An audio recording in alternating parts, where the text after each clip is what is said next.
Magandang araw mga kabayan. Pag-usapan natin itong isinampang kaso ng tax evasion laban sa mag-asawang Curly at Sara Diskaya dahil madalas kapag ganito ang usapin, pinapatagal hanggang matabunan ng mas maiingay na balita. Ang kaso sa buwis ay hindi simpleng teknikalidad.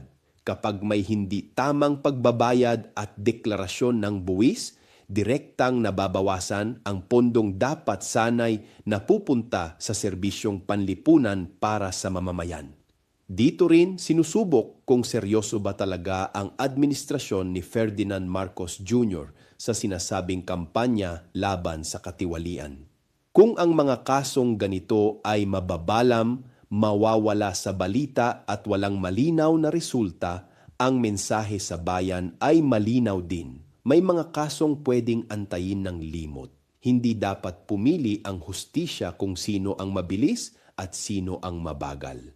Ang pananagutan ay hindi pwedeng i-delay hanggang sa magsawa ang publiko. Ako si Bishop Tonyo, obispong migrante sa Europa, at ito ang Damdaming Makabayan. Hanggang sa muli!